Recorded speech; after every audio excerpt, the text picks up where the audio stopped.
perfida, un'estranea cavaliera, e il rito d'ogni sera perso al caldo dei pua di San Giuseppe.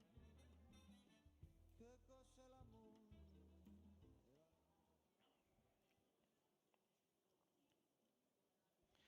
Muito bem, senhoras e senhores, vamos nos encaminhando para a reta final do World Pro Health Conference, esta primeira edição no Brasil. Lembrando que após esta palestra, nós teremos a cerimônia de encerramento com o Dr. Robert Goldman, e espero que todos vocês fiquem e compartilhem conosco esse momento. Antes de chamar o próximo palestrante, só dar um aviso a todos vocês que é muito comum acontecer em grandes eventos, em grandes congressos. Nós temos um congressista que está sentindo falta da sua chave do carro que ele deixou dentro da pasta dele. Todos vocês têm uma pasta, então peço que verifiquem se a pasta que vocês estão é a mesma de vocês, se realmente é de vocês, se não pegaram por engano, porque é uma situação, ele está sem a chave do carro, precisa tirar o carro do estacionamento, e isso acontece muito, essa confusão, tá? Então, por favor, se alguém verificar que a pasta está com algum engano, está com a chave do carro, achou a chave do carro, essa pasta perdida, deixa para a gente no setor de achados e perdidos no credenciamento. Vamos lá. Quem vai falar sobre jejum intermitente é o Dr. Juliano Pimentel. Uma salva de palmas.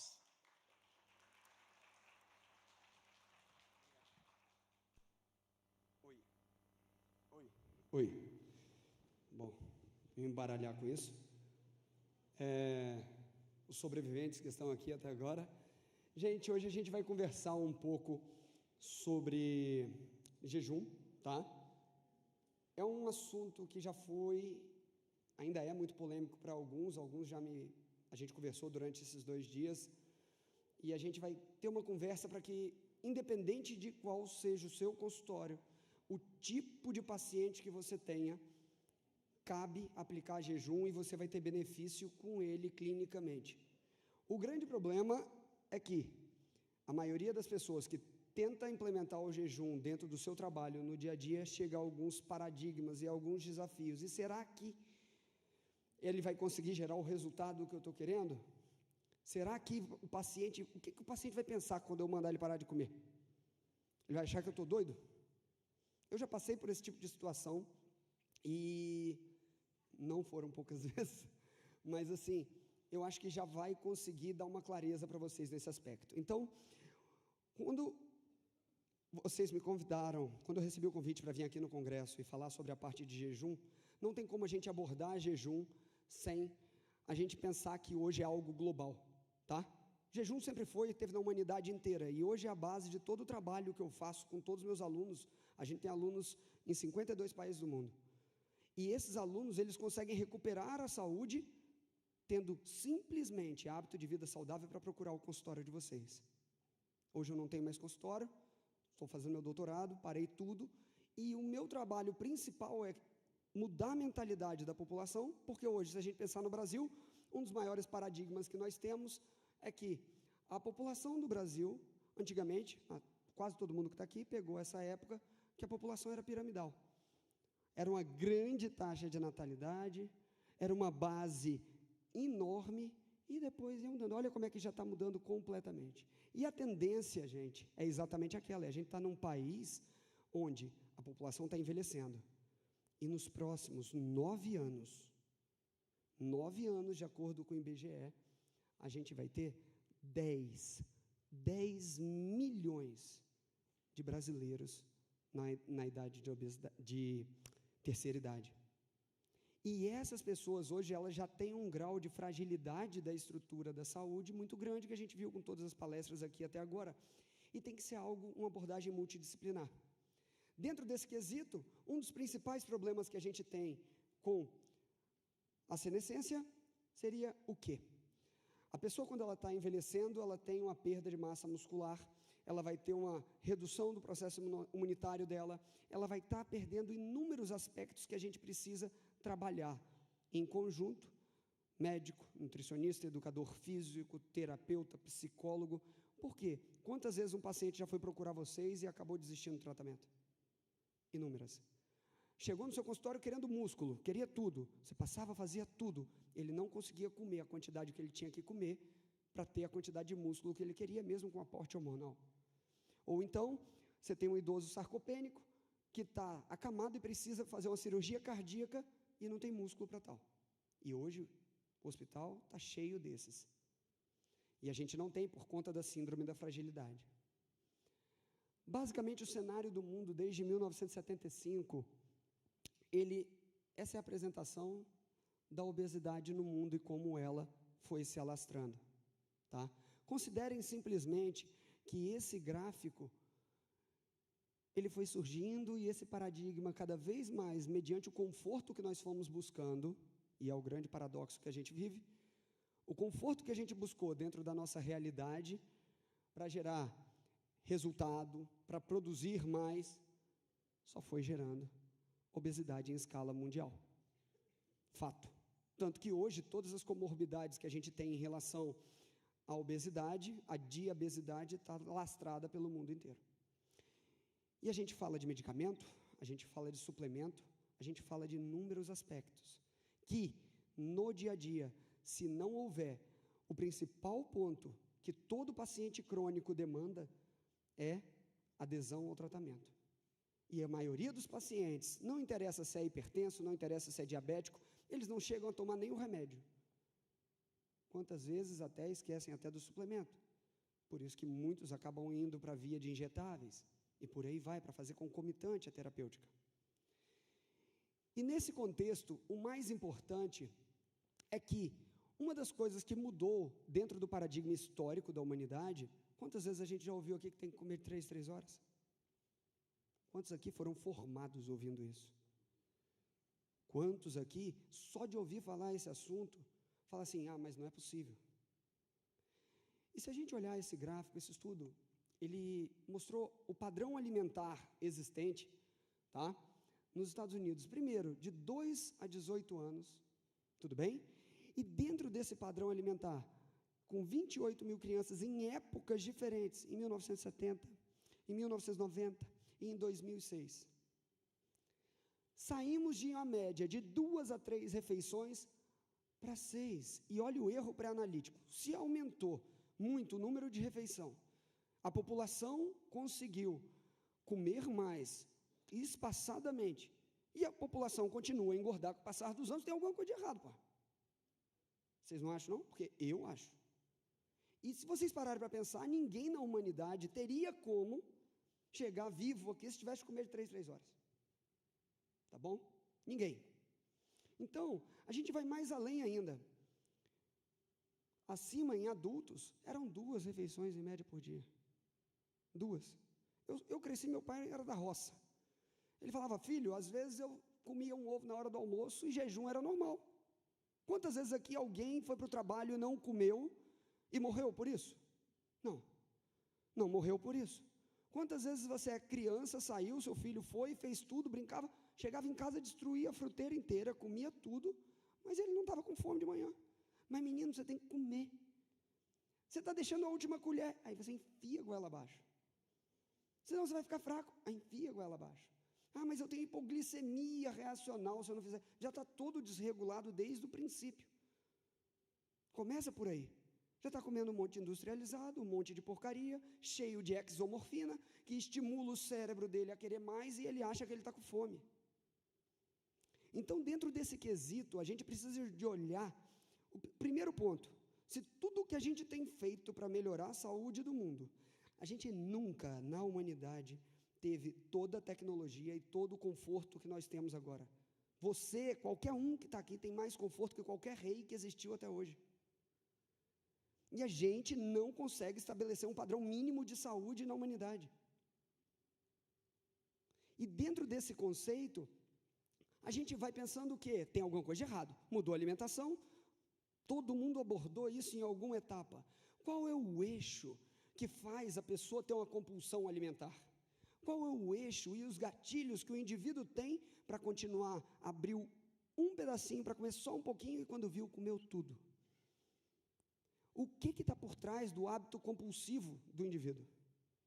Que a maioria dos pacientes que buscam a gente, eles estão em um estado de compulsão. A minoria tem um estado de clareza e de consciência, de estado de presença naquele exato momento.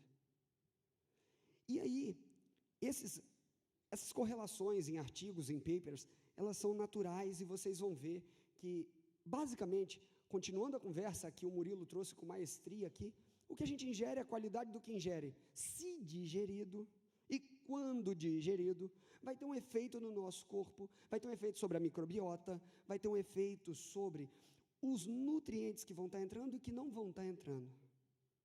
E aí eu vou fazer questionamentos para vocês bem importantes. Quando a gente lida com pacientes acima do peso, com estado de compulsão, que come sem nem saber o porquê, e ele já está comendo cada vez mais, ele está comendo normalmente, a grande maioria deles, para compensar algo. Normalmente na ansiedade ela compensa, ou normalmente tem uma predominância estrogênica e chega na TPM, compensa com doce. Normalmente esse indivíduo já não tem uma alimentação saudável e está faltando micronutriente. E tem que ser feita uma abordagem sobre isso, porque não come comida de verdade, só come embalagem. Tudo está embalado. E aí, dentro desse contexto, os ácidos graxos vão estar sendo todos alterados, a gente vai ter uma redução da produção de ácido, de cadeia, de ácido pequeno, oh Jesus, a gente vai ter uma redução do short acid chain fatty, dos ácidos graxos de cadeia curta, confundindo tudo, olhando para esse feedback aqui. Mas assim, o acetato, o propionato e o butirato, gente, eles têm uma relação direta com a saúde intestinal, que a gente já sabe. E se eles não estiverem presentes, uma coisa que quase ninguém aborda é que grande parte dos neurotransmissores é como se você quer um estímulo central de serotonina alto. O seu estímulo central de serotonina, ele começa no intestino, é como se fosse aquele brinquedo que tem no circo, não tem? Que batia o martelo para subir o sininho. Pois é, a primeira batida, ela é intestinal. E se isso não está sendo produzido corretamente no intestino, você não tem o aporte correto, a aferência correta para gerar o estímulo no sistema nervoso central. Então, quando a saúde intestinal está afetada numa alimentação que gerou todo aquele estado no mundo, a gente não tem como buscar saúde sem falar da base. E um outro problema muito grande é, se eu continuo comendo o tempo todo, quando é que esse trem dá tempo para ele se regenerar? Se vocês pararem para pensar, o próprio alimento, em muitos momentos, ele se comporta como um antígeno. Ele se comporta como um fator agressor, principalmente se a pessoa não estiver digerindo corretamente. E aí entra um outro aspecto importante. Por quê? Quando você tem uma alteração metabólica intestinal, isso já está mais do que comprovado que emocionalmente já gera estados de compulsão. Emocionalmente tem relação com depressão, com ansiedade. E quantos aqui que trabalham com alteração de comportamento alimentar já tiveram resultado de pacientes que tinham depressão? Não tenho mais. Óbvio, você volta a produzir serotonina. Ou o cara não come triptofano, não tem triptofano no alimento do cara. Como é que você vai querer que ele tenha serotonina? Como é que você queira que ele lide com a melatopausa? Não vai lidar. E aí você passa remédio e o pior, o indivíduo acredita que o remédio vai resolver a vida dele. E quando você questiona a maioria das pessoas que não tem uma causa genética específica, que existe sim, alterações de reabsorção de serotonina, e existe, mas a grande maioria das pessoas que afundou num estado emocional alterado, elas têm um evento causal. Ou foi o chifre do marido, ou foi a perda do trabalho, algum efeito que iniciou esse processo, e ele não consegue sair, e ele se habitua a ter sempre um subterfúgio, que num momento é a droga, e se nós, profissionais, prescritores ou não soubermos nos posicionar e falar, você precisa em paralelo buscar uma terapêutica, você precisa em paralelo fazer uma atividade física, o paciente, ele vai ficar limitado ao que ele tem. Nesse paper, por exemplo, foi colocado a importância e a correlação que existe da alimentação, do intestino, com a produção de T-mal e com o risco de doenças cardíacas. No anterior, eu já mostrei para vocês do eixo do gut-brain, brain-gut. E aí existe essa relação completa, e são artigos de quase 250 referências citadas. E aí a gente ainda questiona, e nesse momento a gente pergunta, mas será que é tudo isso mesmo? Existe um artigo duplo cego, randomizado, multicêntrico sobre esse exato ponto, ou eu não vou utilizar isso? E é dentro desse contexto que a gente está falando, de inflamação crônica, qual é o próximo passo que existe? A gente está falando de uma população que está engordando, de uma população que está envelhecendo, de uma população com inflamação crônica continuada, de um paciente edemaciado que chega no seu consultório constantemente, e o que a gente sabe fazer na via convencional não está gerando resposta. Porque o que eu mais recebo é mensagem de colega falando: eu estou cansado da minha medicina, eu não consigo ajudar meu paciente. E aí, se não aborda de forma mais ampla isso, e não começamos a olhar para o que não foi olhado, a gente continua naquele erro pré-analítico, repetindo as coisas, e o mundo engordando, e o mundo ficando doente. E a gente vai ter que montar esse quebra-cabeça. Porque, se vocês pensarem, a gente tem alteração no envelhecimento cerebral, com processo inflamatório crônico. Tudo o que foi falado aqui sobre envelhecimento saudável é reduzir a inflamação crônica, é reduzir agente de glicação avançada, é reduzir todos os aspectos que você puder, porque a gente não consegue aferir dentro das teorias que foram levantadas aqui, certeza, porque muitos são teorias, e nem por isso nós não temos que utilizá-las dentro da nossa clínica, porque no final das contas, quando o cara chega na sua frente, ele quer resultado, e ele está buscando isso.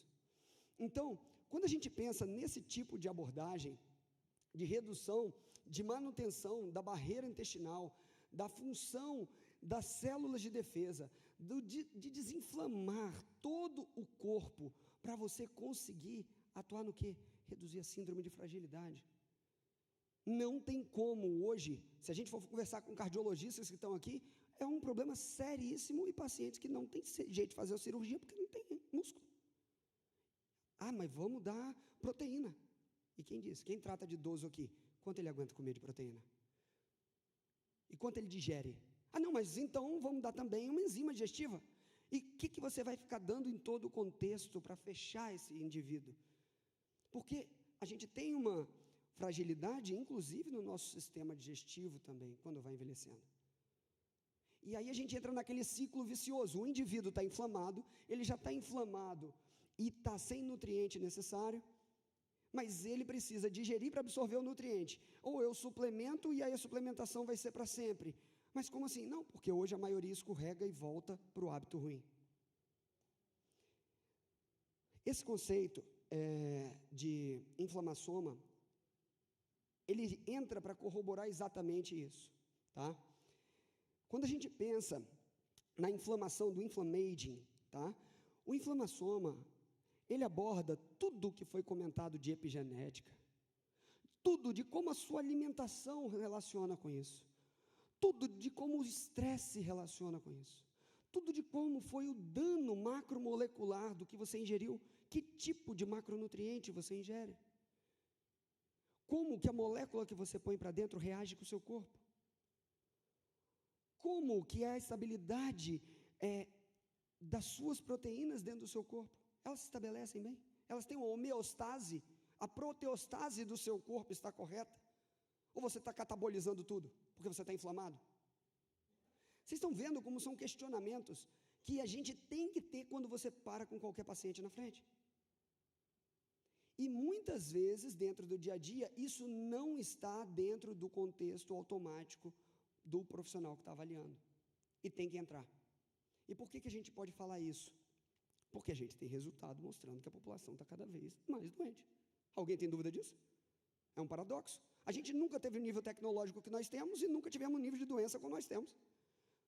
Então, no mínimo, tem alguma coisa que a gente está fazendo que não está conseguindo impactar a população como tem que ser impactada. Começa por aí. Às vezes é a sua comunicação, às vezes é como você se posiciona, não sei, mas isso tem que ser reavaliado. E dentro desse questionamento, nós temos que pensar até em quesitos que no Brasil são muito incipientes, e dentro da lei da mordaça que existe, muitas vezes a gente não pode nem abordar. E existe, é o que é. A gente não pode nem falar de anti-aging, pô. Entendeu? Então, quando a gente busca uma análise mais profunda disso, a gente vê que o paciente subnutrido também mantém uma inflamação. O paciente supernutrido também mantém uma inflamação. E quando ele fala ali de overnutrition, ele pode estar falando basicamente por calorias. Porque tem muito obeso e a grande maioria está desnutrido. Ele come macronutriente, mas não tem micronutriente. Isso é um fato. E quando a gente vai para uma nutrição normal, a inflamação vai lá embaixo. E aí você consegue modular. E à medida que a pessoa vai envelhecendo, o que acontece? A nossa capacidade de regular isso diminui. Nesse contexto, o que é muito importante? Todos os dias, a grande maioria das pessoas já ouviu: ah, mas eu sei o que faz bem, eu sei o que faz mal. Sabe mesmo? A questão é a seguinte: quanto por cento do que você sabe, do que você aprendeu, você aplica na sua vida? Essa é uma pergunta importante. O profissional que não aplica na tua própria vida, ele não tem autoridade para falar, e por isso que muitos hoje não falam para o paciente o que precisa ser feito, porque ele não acredita, porque nem ele mesmo faz. Entendeu? Exato. Então, se a pessoa não aplica isso, como que ela vai falar? Eu sou celíaco, eu ia fazer ortopedia, e eu decidi mudar isso tudo quando eu descobri com 7 pontos de enantema no intestino. Eu estava no MASH 3C, e estava ferrado, não tem outra opção. E aí eu comecei a estudar sobre glúten, e aí eu peguei a frase do Murilo e falo: eu não quero tirar glúten de todo mundo, só de quem me conhece. E eu ouvi isso dele, e é verdade, hoje já são 4 milhões de pessoas, então assim, a gente teve até alguns problemas por isso, mas é sério, a gente tem que tirar aquilo que não agrega no nosso corpo, e dentro dessa lista do que te inflama no dia a dia, é muito grande. E aí você vai falar: ah, então o glúten resolve tudo? Não, a gente tem que ter um olhar completo sobre o corpo. Acabou. Eu não interessa se você gosta ou não de trigo, está tudo bem, mas ele tem uma série de componentes inflamatórios, e principalmente na farinha enriquecida no Brasil, que você já vai gerar desbiose só por usar. Acabou. Não tem muito o que fugir. Então, quando a gente pensa numa saúde do indivíduo, cronicamente falando, envolve hábito comportamental desde a base. Não tem como fugir disso. E aí, a gente entra dentro do outro ciclo. Quantos de nós temos como abordar isso de forma plena? Quantos de nós temos tempo para abordar isso de forma plena na clínica? Tá? Se vocês repararem esse artigo, está aqui. Prestem bastante atenção.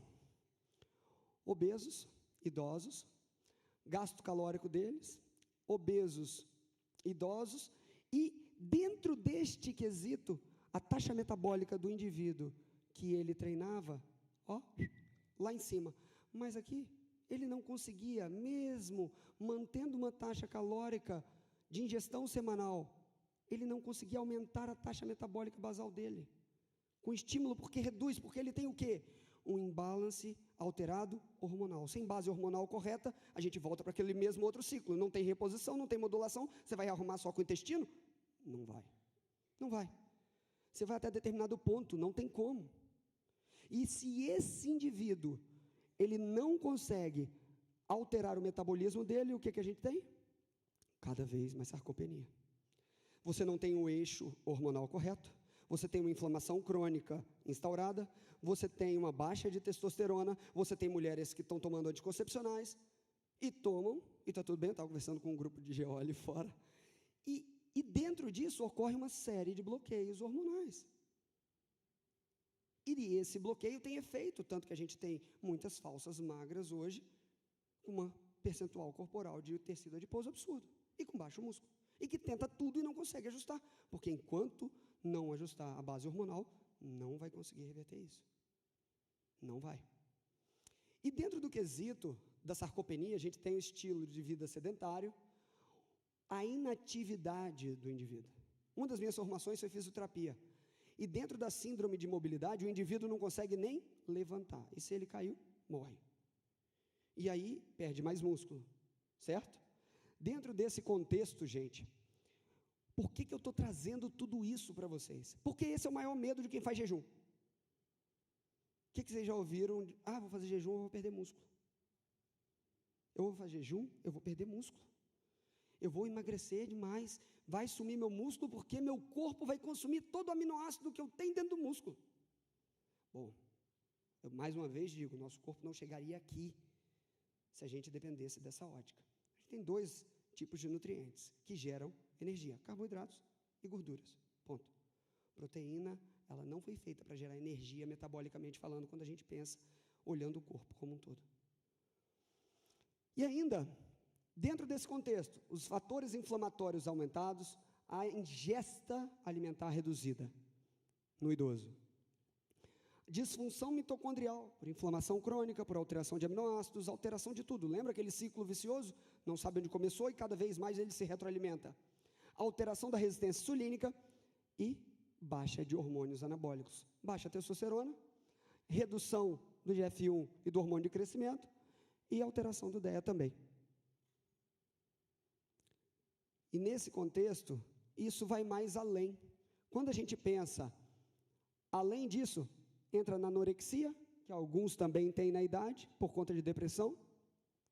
Entra ainda no dano vascular sistêmico, que a pessoa também tem alteração da própria produção testicular, por alteração dos capilares, testículo, produção de hormônio, entra em vários fatores.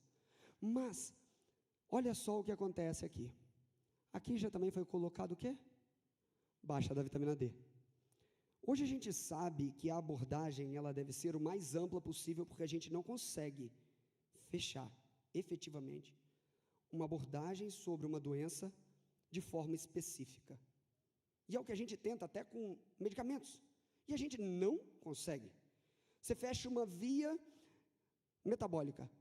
O corpo logo, quantos artigos, quantas vezes drogas foram mostradas dessa forma e depois aparecia outra via metabólica que se alterava para compensar que foi bloqueada.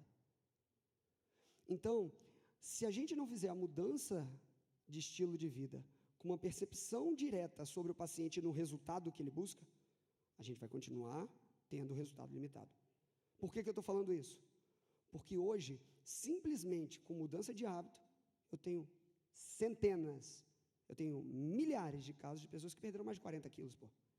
Então, eu não sei qual a dificuldade que hoje um profissional tem em gerar esse tipo de resultado. E a gente tem que se questionar sobre isso. Por quê? Se a base da qualidade de vida foi alterada, esse indivíduo vai buscar o seu consultório para lapidar e modular e suplementar o que é necessário.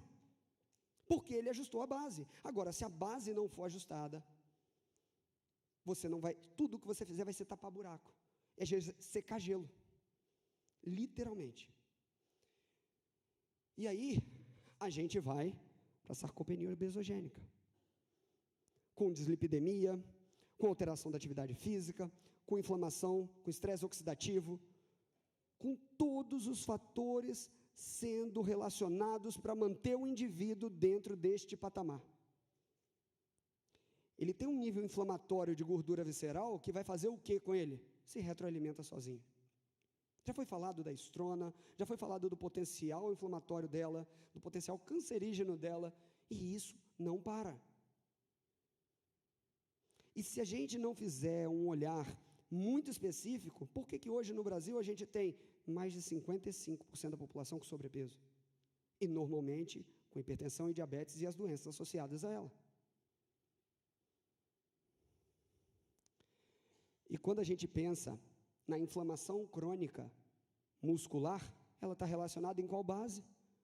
A gente viu falar aqui em vários colegas que subiram aqui para palestrar. A inflamação intestinal, a redução hormonal. E toda essa casa chega no mesmo ponto. E se a gente não tiver com a testosterona correta, você não vai conseguir gerar o resultado para o seu paciente, por mais que você queira. O homem não vai ter posicionamento para fazer o que precisa no dia a dia. Ele não tem. A gordura visceral já produziu tanto hormônio feminino nele, que se deixar ele chora com a novela das 8. É sério, gente. É sério mesmo. E isso tem que ser ajustado. E existe um paradigma sobre isso hoje muito grande. Defensores ferrenhos e pessoas que atacam ferrenhamente. E o grande X da questão é que a gente tem que olhar tudo e buscar a individualidade. Quando esse paciente já tentou fazer tudo e não deu resultado, você fez a base, não deu resultado, você tem que partir para o específico. Aí sim, você faz o teste genético, faz tudo que for necessário, porque a base foi feita. Mas você garantiu que a base foi feita. Esse é um ponto. Porque senão, daqui a pouco, a gente vai estar rodando sempre em todos os quesitos. O cara chegou, você pede tudo já para ele. E isso torna uma medicina insustentável. Cara demais, que a gente não consegue nem pagar nenhum indivíduo que está com a gente. E aí, você tenta manter o cliente, e ele naturalmente, você gera resultado para ele, mas ele não consegue se sustentar dentro disso muito tempo. E quando você tem alteração da testosterona, já vai haver a resistência pela síndrome metabólica, e você vai entrar num ciclo que o Brasil já está inserido, e o mundo também. Cada vez mais. E eu aposto que todos vocês têm pacientes desse jeito no consultório. Todos. Porque todo mundo que vai para o consultório, que chega ou está buscando resolver uma doença crônica, ou está buscando emagrecer, que também é uma doença crônica, ou quer ganhar músculo. A grande maioria, ou preparador para a inflamação, ou para resolver, eu quero ganhar músculo. E aí ele não quer pagar o preço para ganhar o músculo, em todos os quesitos. Não quer malhar, não quer ter consistência de treino, e aí a pessoa quer fórmula mágica. Quando a gente pensa, mais um artigo corroborando o mesmo tópico que eu coloquei para vocês de hipogonadismo relacionado à resistência insulínica. E quando a gente tem resistência insulínica, todos esses fatores acontecem no nosso corpo. Você tem uma alteração da gluconeogênese, você tem uma alteração da síntese de músculo no seu corpo, você tem uma alteração do metabolismo dos seus triglicerídeos, você tem um aumento de todos os fatores inflamatórios cronicamente instaurados no seu corpo. E essa lipossubstituição fica cada vez pior. E aí, pensem sobre isso. Quantas pessoas aqui precisam de gerar performance metabólica para um paciente, performance sobre a insulina, sobre os hormônios, quando um paciente busca você? Depois de tudo isso que eu falei, todo mundo precisa para todo paciente, não precisa? Perfeito. E se eu falar para vocês que hoje o jejum é uma ferramenta gratuita, politicamente correta, não interessa se você é vegano, não interessa se você é católico, muçulmano, não tem religião, você vai poder fazer.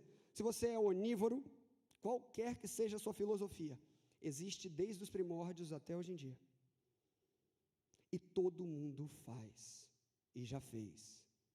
Mas quando fala, olha, faz um jejum de 18, 16 horas, aí a pessoa gripa, foi o jejum. Foi o jejum que me matou. E é incrível, porque a tentativa de correlação é muito imediata. A pessoa, às vezes, vai para o trabalho N vezes na semana e não tem problema nenhum. Doutor, a suplementação que você me passou, olha, me fez gripar. Você tem alguma coisa de errado com isso.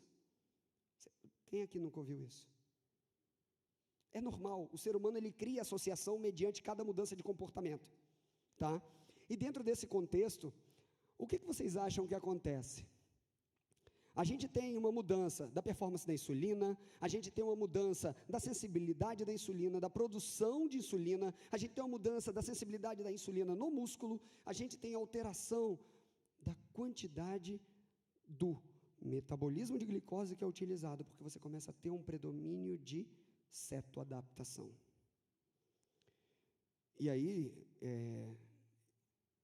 eu volto a dizer, por isso que a gente ouve frases como, você não pode malhar mais do que 20 minutos de jejum que você desmaia. Desculpa, eu faço isso todos os dias. Eu corro a 14, 13, e sou asmático. Então, não tem nada disso. É você ser cetoadaptado, e vai ter gente que não vai conseguir se adaptar, e está tudo bem. Agora, não é por isso que o jejum não presta. Vocês estão entendendo? O grande ponto é esse. Quando a gente joga isso no dia a dia, hoje o jejum é uma ferramenta que consegue tirar na mão um diabetes tipo 2 de indivíduos. Acabou, é o que é. E se suplementar ainda, é um abraço. É um abraço. E reduzir doses absurdamente de indivíduos com diabetes mellitus tipo 1 e insulino dependente. E por que não é usado? Eu vou dizer para vocês. Levanta a mão agora aqui. Quem que ouviu saco vazio não para em pé na vida? Saco vazio não para em pé. Ó. E tem um monte aí que já ouviu também, não levantou. Estão tudo dormindo. Então, presta atenção. Além disso, ou você come, ou você o quê? Vai desmaiar aí fora, menino. E a gente volta para o mesmo ciclo. E eu pergunto, algum animal na face da terra, para fazer qualquer coisa, ele tem que comer antes de ir caçar? Ele tem que fazer um lanchinho? Ele não existe ciclo hormonal. Se a gente tem glucagon, se a gente tem alteração hormonal, para fazer o quê? Usar reserva. E outra, eu vou dizer mais, a reserva de glicogênio que nós temos, ela dura no nosso corpo de 24 a 48 horas. Então você não tem que se preocupar com isso.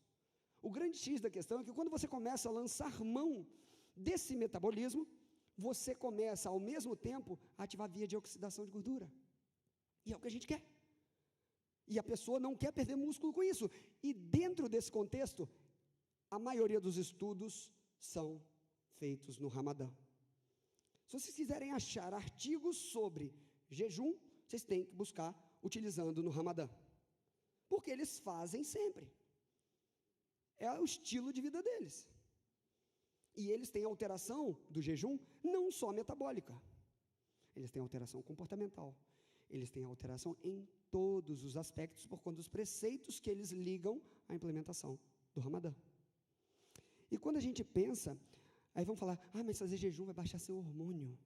Você vai ficar sem hormônio porque você está fazendo jejum. Vamos ver o que os papers falam? Está aqui, ó. Você não altera, está ali, ó. Deixa eu marcar aqui para vocês, ó. Não se alterou o nível de LH, FSH, estrogênio, testosterona, prolactina. Não teve estatisticamente referência. E aí? O que te impede de fazer hoje um jejum? E óbvio, tá? Não venham querer achar um artigo multicêntrico, duplo cego, randomizado com 3 milhões de pessoas, vocês não vão achar. Convence 3 milhões a ficar sem comer?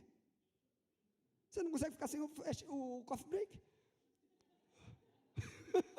Na hora da caixinha do almoço ontem não tinha nem a caixinha para todo mundo que deu conta. Então, gente, quando a gente fala de jejum, parece brincadeira, mas não é. Isso tira a base do que a gente tem por ser humano, que é qual? Você chorou, tua mãe te botava no peito. Você estava numa festinha de criança, tinha o que em volta? Docinho. Você está no happy hour para comemorar alguma coisa, você está em volta do quê? De comida. O ser humano correlaciona comida a prazer, a felicidade e a momentos de comemoração. Acabou. A gente tem que entender isso. Você não precisa ser psiquiatra nem psicólogo para isso. Mas é o que é e está ditando a vida do paciente de vocês. E eles vão falar, mas doutor, e é por isso que eu estou explicando isso, porque na hora que eles falarem isso, você vai lembrar do que eu estou falando, você vai falar a mesma coisa para ele. Ou então manda seguir o maluco lá que eles vão entender. Já está acostumado. Entendeu? Então, quando a gente pensa nesse quesito, a gente entende que os desdobramentos sobre cada abordagem metabólica para cada paciente, o jejum, ele serve para quase todas. Eu vou falar para vocês como aplicar no consultório e quais casos vocês têm que ter extremo cuidado. Porque assim, o jejum, todo adulto saudável pode e deve fazer. Gravem o que eu estou falando. Todo adulto saudável pode e deve fazer. Independente. Se é paciente, ele toma medicamento, aí sim, tem que ter acompanhamento, principalmente se usar hipoglicemiante. Dependendo daquele paciente que não está regulado, diabetes tipo 2, tá bom? O que tem que ser feito com um paciente desse que vive com a glicemia alterada, mesmo tomando medicação? Você pega, faz a abordagem, mesmo com o hipoglicemiante oral, mas vai falar para ele, porque normalmente o diabético ele sabe muito bem perceber como ele está. Ele se envergonha muitas vezes, e ele faz tudo errado, esperando que o remédio resolva a vida dele, mas não resolve. Mas existe um fator muito importante no jejum, que é qual? Ele gera resultado rápido, e as pessoas querem resultado rápido. Baixa muito rápido a hemoglobina glicada, baixa muito rápido a glicemia em jejum do indivíduo.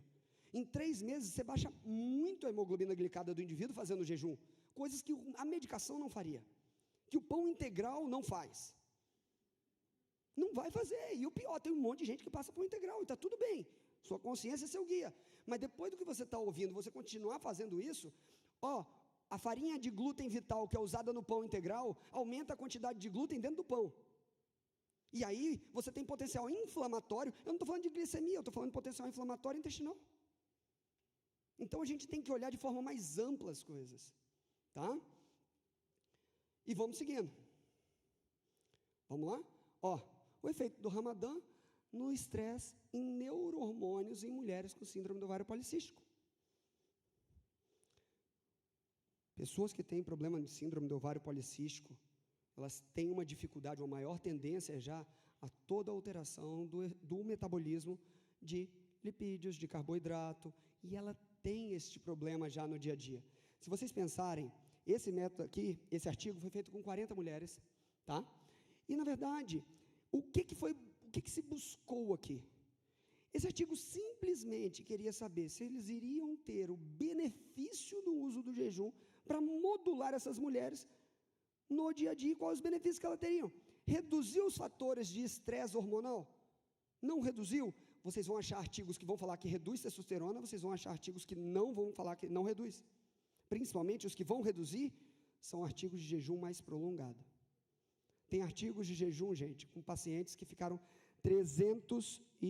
um ano inteiro, 365 dias em jejum. Tá? E não morre. Mas esse estava acompanhado e tomava suplementação, era um obeso mórbido, é um caso só que tem documentado, mas assim, isso é clássico dentro de quando se começa a estudar jejum. Tá?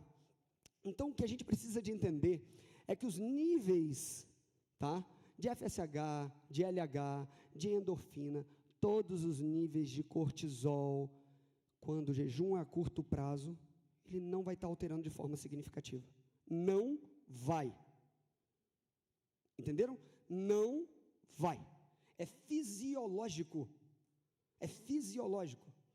Vocês já viram um bicho que é noctívago, que caça à noite? Como é que o olho dele brilha quando você joga luz no olho dele? O olho de alguém aqui brilha assim no escuro? A gente foi feito para comer de dia. Normalmente, você comia já de dia. À noite, você não ia comer. Você ia ficar quieto. E você ia conseguir alimento no outro dia, quando você conseguisse, se conseguisse. Então, é necessário ciclar. Período alimentar, período não alimentar. Não tem que ter medo disso. Começa por aí. Tá? Começa por aí. É muito simples. E quando a gente aborda ainda o efeito de jejum intermitente sobre diabetes mellitus tipo 2 diretamente, vocês vão achar inúmeros outros papers apoiando isso.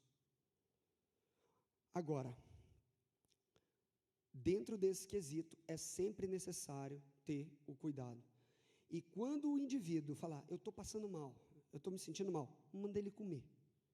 Você vai falar assim, você passou mal? Come. Ah, como o quê? Um pão? Não, come um ovo. Porque aí você quebra o padrão inicial de carboidrato e gera para ele uma proteína e com boa gordura em paralelo. Ou você pode dar também, se ele quiser, alguma outra coisa, mas é desde que ele já esteja buscando uma vida saudável. Porque se você entra com um indivíduo desse, que está todo inflamado, no jejum, sem ele entender que tem que mudar a base, ele vai entrar num ciclo que pode dar prejuízo. Tá? Por quê? O único benefício que ele poderia ter seria comportamental nesse quesito, mas metabolicamente é um tiro no pé. Ou seja, eu quero fazer isso comendo no McDonald's, não funciona. Entendeu? Não funciona. Por quê? Você está aumentando fatores pró-inflamatórios naquele indivíduo, ele pode estar ficando melhor por estar implementando o jejum, mas ele está ficando subnutrido na base. O benefício pleno do jejum que a gente tem é quando a gente coloca uma vida saudável, dando bons nutrientes, bons suplementos, e não tem que ter medo de suplementar no jejum, começa também por aí. Vocês podem turbinar o resultado do jejum com a suplementação correta. Tá? E isso é muito importante. Usar uma curcumina para desinflamar, usar o probiótico, usar todos os fatores que você tiver na mão, uma capsaicina, se você quiser. Então, o que você quiser lançar mão para aumentar a oxidação de gordura desse indivíduo e essas alterações, você pode utilizar as alterações epigenéticas, comportamentais, a gente vai lançar mão. Vocês não têm que ter medo disso no dia a dia, tá? E esse artigo da Cell, ele é muito interessante, porque ele pegou indivíduos que fizeram um treino de 18 horas, fizeram o ciclo de 18 horas de jejum, tá?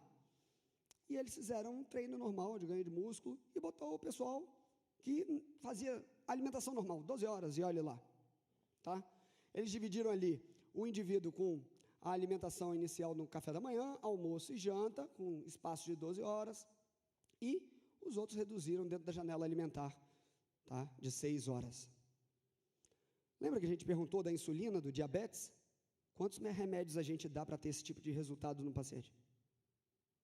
Quantas medicações são feitas hoje para a gente ter redução de fome, para a gente ter redução de pressão, redução da insulina pós-prandial, aumento da função da insulina intramuscular, aumento da função da célula beta-pancreática, redução do apetite noturno, redução do estresse oxidativo.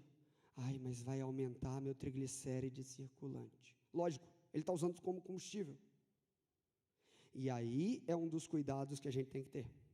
Um paciente que já está com o fígado muito sobrecarregado, você vai ter que estar fazendo uma suplementação voltada para fígado para ajustar e conseguir modular, porque esse risco de aumento de enzimas hepáticas durante o jejum num paciente complicado metabolicamente existe, mas ainda assim é transitório.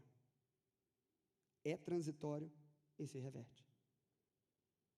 Então, mas é a preocupação que hoje cada profissional que for colocar para você um contraponto sobre jejum, ele vai abordar esse tópico. Ele vai falar que aumenta a quantidade de triglicérides circulante. Tá bom? Continuando. Estatisticamente, cada pontinho desse que tiver aqui é o que teve eficiência estatística, tá? Desejo por comer. O controle de jejum intermitente foi superior para a pessoa não querer comer. Quem aqui já faz jejum e parou de ter fome de comer até a maçaneta? Porque é outro mito que ficam colocando todo dia é, você fizer jejum, você vai comer até a parede depois. Eu aposto que vocês já ouviram isso também. Mas o que a ciência mostra é o diferente. E olha, vou falar um contraponto que não há na ciência, porque a gente vive buscando medicina baseada em evidência para comprovar o que já existe na vida há muito tempo. E tem coisa que você tem que entender. Jejum é usado por toda religião no mundo. A religião vai usar uma ferramenta para te deixar compulsivo? É uma ferramenta de purificação desde os primórdios da humanidade. Acabou, independente do que você crê. Tá? Continuando. Ó, capacidade alimentar. Nossa, mas a sua próxima refeição, mesmo que saudável, vai ser gigantesca, você não vai aguentar. Olha lá, você come menos. Seguindo, saciedade, você está muito maior. Então, gente, os benefícios não param por aí, tá? A gente vê alteração de, olha lá, cortisol, lembra que eu falei? Opa, perdão, voltou. Ó, cortisol, lembra que eu falei aqui? Que alteração teve efetiva, significativa, de cortisol com jejum? Nenhuma. 18 horas? Nenhuma. Ah, meu paciente que tem Cushing não pode fazer. O que você está falando? Por quê? Baseado em que você está falando isso? Tudo bem. Aí você senta, discute, pensa e vê. Está tudo bem. Mas o grande X da questão é que as pessoas não têm medo hoje de comer o que não presta, mas tem medo, por exemplo, de fazer o jejum ou de tirar. Ai, eu posso comer quanto disso? Mas não pede autorização para vocês tomar um refrigerante ou para fazer qualquer coisa do gênero. E foi feito, ó, o resultado que eles tiveram, tá? O resultado que eles tiveram foi com esta dieta. Está longe de ser, na minha concepção, uma ótima mente otimizada. E foi com essa dieta que eles tiveram esse resultado. Imagina fazendo a coisa na linha que a gente está conversando aqui. Faz sentido? É muito simples isso. Efeito do jejum intermitente no metabolismo do homem. Quando você pensa nisso, esse estudo foi aqui de São Paulo, sobre a parte cardíaca. Ó, reduziu a fibrose miocárdica e reduziu a apoptose. Reduziu a área de infarto, a área de pré-infarto, reduziu a apoptose celular. Reduziu a oxidação de gordura e de carboidrato, aumentou a sobrevivência das células e ele também ativa SIRT1 e 2. E para o pré-infartado, a pessoa que está infartando, que tem um problema, o jejum foi benéfico. Você pode pegar para qualquer situação. Vocês estão vendo que a gente já falou da base metabólica, já falou da diabetes, já falou da obesidade, já falando da cardiologia, está falando da neurologia. Então, isso existe no dia a dia e ainda melhora todos os fatores, reduz a glicose, a insulina, tudo que a gente já está falando em todos os artigos. E aí eu vou mostrar para vocês por quê. O grande X da questão é que quando o jejum é implementado, os corpos cetônicos aumentam. Quando aumenta corpos cetônicos, você tem isso aqui. O que a restrição calórica gera de benefício é baseado no beta-hidroxibutirato, em todos os benefícios, energia da dieta, reduziu na redução calórica. Aqui não há alteração. Normalmente na cetogênica, você aumenta o aporte do indivíduo. Não é dieta de restrição de caloria que você faz numa cetogênica. E a cetogênica seria como a gente tem que enxergar o metabolismo durante o jejum. Tá? E todos os benefícios, um modulador de mTOR. Cara, põe o cara para malhar. Não interessa. Você contrapõe a modulação. O importante é você saber o que ativa o mTOR, porque eu quero mTOR para músculo. Eu não estou falando de um paciente sarcopênico. Ótimo. Como é que eu ativo o mTOR? Botando ele para fazer atividade física em paralelo, suplementando o indivíduo e fazendo ele funcionar. E corrigindo o estado metabólico basal dele. Se a gente consegue reduzir a sinalização de insulina, de IGF, de AMPK e de mTOR, a gente está travando aqui. De AMPK você aumenta, tá nos dois. Mas de mTOR você reduz os dois. E você cria contrapontos para estabelecer o metabolismo de ganho de saúde e longevidade. Quando a gente fala sobre longevidade em pequenos mamíferos, a gente tem aumento de longevidade e a gente consegue manter a saúde em estado mais pleno nesses indivíduos por alteração telomérica. Tá? E tudo isso por conta dessa elevação de beta-hidroxibutirato e redução de glicose circulante. E isso dentro do patamar celular, ele é gerado porque você reduz, você vai ter os efeitos intracelulares do beta-hidroxibutirato dentro do metabolismo da mitocôndria, dentro do metabolismo do DNA celular, de maneira direta. E quando a gente pensa na desacetilase das estonas, isso tem a relação sobre a epigenética que vocês já ouviram aqui tantas vezes sendo falado. E a gente aumenta o número de mitocôndrias com jejum, de forma simples. Você imagina potencializando isso com suplementação específica. Então, o grande ponto é que, quando nós conseguimos fazer essa transição metabólica para o indivíduo, ele consegue fazer Ironman em jejum. E isso não é brincadeira. Ele tem fisiculturistas que fazem com dieta cetogênica. Por quê? Lembra? Ou vem a energia da gordura ou do carboidrato. O predomínio é todo mundo que vai conseguir? Não. Como o Vitor bem colocou, a individualidade genética, vai ter gente que vai precisar fazer uma dieta que vai ter carboidrato, acabou. Mas de uma maneira geral, você consegue lançar mão da ferramenta para alterar de maneira geral a população. E isso é que é o mais importante. Porque é uma ferramenta que qualquer um pode ter acesso. E dentro desse contexto ainda, reparação do DNA, alteração, ajuste do ciclo celular. Lembra da heat shock protein? A gente estava falando de beta-hidroxibutirato agora, pessoal. E aí, esse tipo de abordagem consegue chegar a ter impactos com a aplicação do jejum. E por isso que jejum não... E a gente busca explicações metodológicas para tudo, mas você vai ter que analisar caminhos metabólicos para chegar até a resposta. Não adianta. Para costurar essa colcha de retalhos. E é o que todo mundo aqui veio trazer ao seu pincelar, ao seu olhar. Porque quando você pega um paciente inflamado cronicamente, que está acima do peso, com sarcopenia, perdendo peso, a gente não consegue ter uma abordagem única, direta, para ele ter resposta. É muito mais fácil um cara mais magro conseguir sustentar o peso do que um obeso mórbido sarcopênico. Simples. Esse artigo é fabuloso. É fabulante. Eu quero que vocês tirem foto dele e vocês leiam. Tira foto desse artigo. Esse artigo foi um artigo que botou 7 pessoas, eles botaram as pessoas dentro do hospital, em jejum 7 dias, acompanhado no hospital.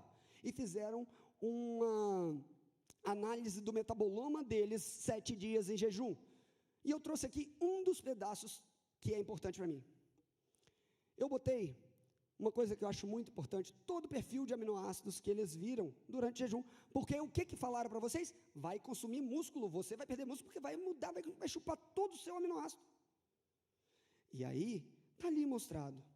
A gente consegue ver a alteração do patamar, tá? Foi 10 dias de jejum, se eu não me engano, e dentro desses 10 dias de jejum, as alterações mediante cada dia. Está aqui, cada um, histidina, metionina, prolina, serina, todos, os essenciais e não essenciais foram analisados. E eles separaram ainda os que tinham perfil cetogênico e glucogênico e só os cetogênicos. E olha o comportamento.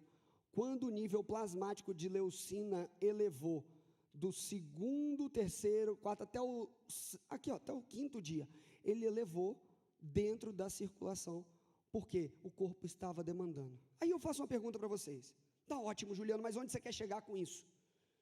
Eu quero que vocês entendam o seguinte: se não houve nenhuma mudança brusca dentro disso, se a gente tem ativação de vias metabólicas para ajustar o hormônio, se a gente tem vias metabólicas para conseguir gerar resultado para a gente, hoje tem uma série de abordagens com aminoácidos essenciais, porque grande parte da população não consegue nem digerir. Você dá uma proteína complexa para o indivíduo, ele não consegue processar, ele não consegue digerir.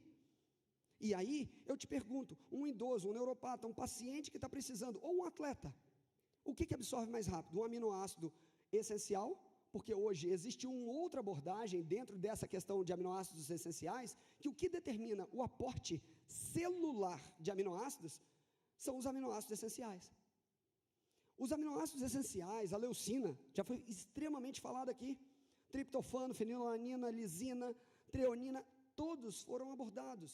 Mas é importante você entender que ele vai estar relacionado ao seu corpo como um todo, desde cabo a rabo, literalmente. Até a enzima digestiva tem aminoácidos para ser feita.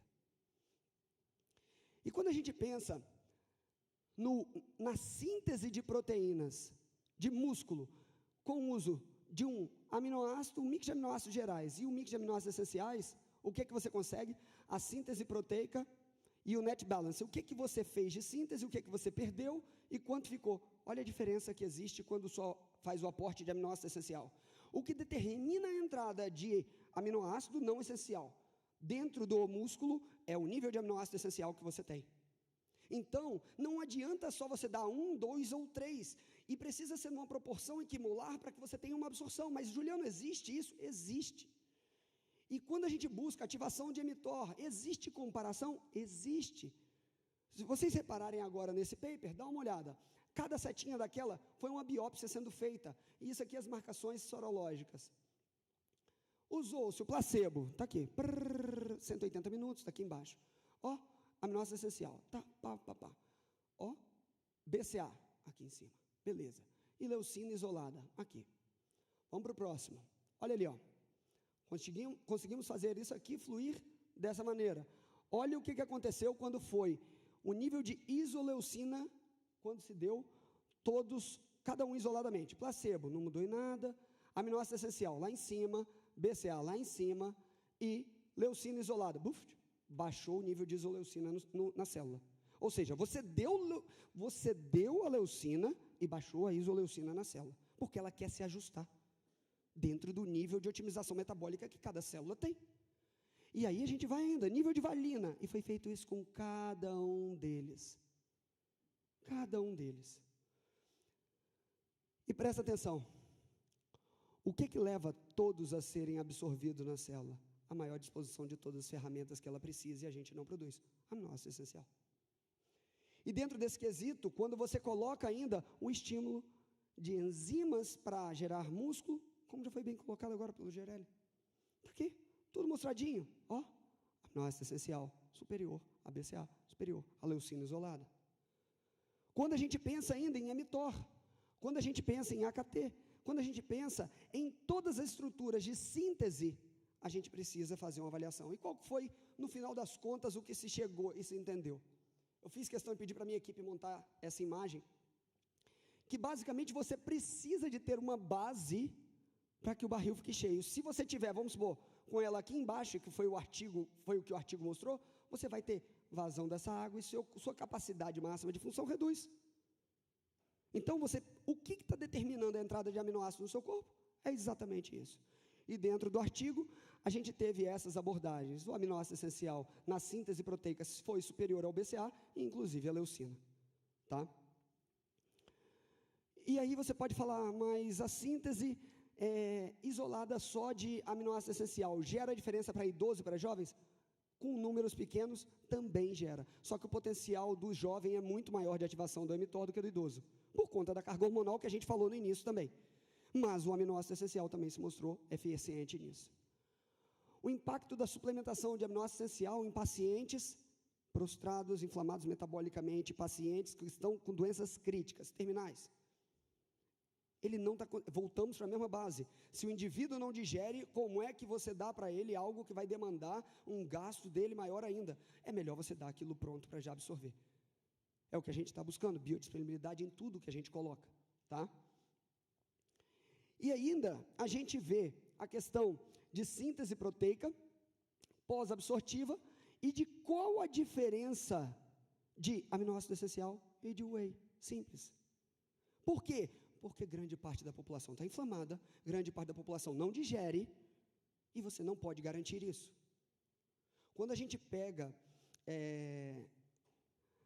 quem lida com idoso sabe muito bem disso, você pode tentar até fracionar a porção para ele ao longo do dia, e ainda assim, às vezes, ele não consegue nem fazer isso, e o que ele está pondo para dentro, você não garante que digere, aí você vai passar uma enzima digestiva, aí você vai passar não sei o quê, para ele conseguir fazer o básico. E como é que você garante que está sendo absorvido? Ah, não absorveu não? Ficou lá no trato? Vai aumentar o quê? Cadaverina, putrescina, o cara vai estar todo inflamado, cada vez mais. Nesse contexto, para vocês terem ideia, eu só quero que vocês olhem isso, tá? Tá aqui, ó. Olha, mais uma dieta maravilhosa que foi colocada. Era só fruta quase, era um frugal. Quase isso. Presta atenção. Mandava, esse estilo aqui é um estilo de abordagem de aminoácido essencial, numa dosagem equimolar específica, tá? E eles davam a dosagem mandatória do aminoácido essencial, multivitamínico, 700 gramas de fruta, 250 gramas de vegetais, e fizeram o almoço, café da manhã, janta, tudinho dessa forma, tá bom? Resultados dos indivíduos, 96% não sentiu fome. Normalmente, quando a gente aumenta a ingesta de fruta, a maioria dos pacientes queixa o quê? Eu estou com fome, eu estou com fome. E aí, suplementando, ninguém tinha fome. Não tinha fraqueza, não tinham dor de cabeça. Mas também acho que não teriam dor de cabeça mesmo com esse tanto de açúcar que estava sendo dado para eles. Então, assim, e 77% melhorou o quê? Fâneros. Por quê? Tem o quê? Aminoácido essencial. Então, gente, quando a gente fala de entregar o que a gente pode da melhor maneira possível para ter resultado, a gente chega nesse patamar. E aí, com aquela dieta, eles tiveram essa resposta. Olha isso, de 80 quilos para 73, peso médio final. Com aquela abordagem. O que vocês podem adaptar dentro do que você acredita? Qualquer coisa, porque a gente está falando de uma entrega pronta, de um suplemento, que está pronto para qualquer um absorver e para sua célula usar. Acabou, ponto final. E por isso que eu acho fabuloso associar a quebra do jejum a isso. Fabuloso. Porque você pega todo o processo metabólico do jejum e junta com uma suplementação imediata, pronta, na hora que você quebra, ampliando todo o processo metabólico que você teve, que eu expliquei aqui para vocês. Eu botei essa foto aqui exatamente porque eu não tinha botado no primeiro dia, eu botei por conta das conversas que a gente teve aqui fora. Gente, jejum, basicamente, você vai fazer nessa janela. Eu montei esse slide, era assim que eu mostrava para meus pacientes quando eu tinha consultório, tá? O que acontece? Você vai explicar para ele exatamente. Sempre tentem parar aqui. Sempre tentem parar aqui para respeitar o ciclo circadiano. Sempre tentem parar aqui. Eu nem entrei em ciclo circadiano, porque senão é um assunto que vai muito longe. Mas, se a gente começa a respeitar o nível alimentar até esse momento, 7, 8 horas no máximo, você começa a recuperar o indivíduo mais rápido. Se a gente pegar artigos, tem gente que só por comer à noite, a mesma quantidade, e outro que só comeu de dia, quem comeu à noite, a mesma quantidade de comida saudável, engordava e o outro emagrecia. Então, isso é muito importante, não pode ser menosprezado. O que você pode no jejum? Água, café e chá. E nesse quesito, quem faz HCG, às vezes no consultório, já utilizou, o aminoácido essencial é 1000 vezes melhor durante uma implementação para você poder fazer a abordagem de perda de peso e manutenção de massa. Ponto. E você já está dando algo pronto que quando entra no corpo, vai fazer o quê? Síntese proteica. Então, assim, você está dando algo pronto que, em tese, teria, vamos jogar entre aspas, uma caloria negativa, porque já entra no seu corpo para gerar o quê? Síntese. Entenderam? Então, dentro desse contexto, é muito importante vocês conseguirem explicar a janela alimentar e a janela de jejum para o indivíduo. E falar, ele vai perguntar, posso fazer jejum? Pode. Posso malhar? Não deixa malhar nos 3 primeiros dias. Primeira dica. Depois que ele se adaptar, você fala, vai para a academia, testa e leva seu ovo no bolso. Passou mal, você come. Você vai ver, na grande maioria, ele não vai passar mal e vai falar, não precisei de comer. E aí você consegue otimizar altos padrões exatamente por conta da depleção do glicogênio, indo para o metabolismo comendo beta-hidroxibutirato, e você tem resultados incríveis. Gente, eu tenho resultados sem as pessoas chegarem a mim, vendo cursos e lendo livro. Como é que vocês, com paciente no consultório, não vão ter? Isso é inconcebível. Principalmente lançando mão de tecnologias como a gente está abordando. O grande X da questão é que nós não temos que ter medo desse tipo de abordagem. E sempre tem que abordar o paciente como corpo, mente e espírito. Não dá para fazer isolado, porque na hora que ele está perto da morte, ele sempre se conecta espiritualmente ou sempre afunda mentalmente no ciclo de vício e de medo que ele tem. E até aí o jejum ajuda. Como assim? Não é uma ferramenta de cura?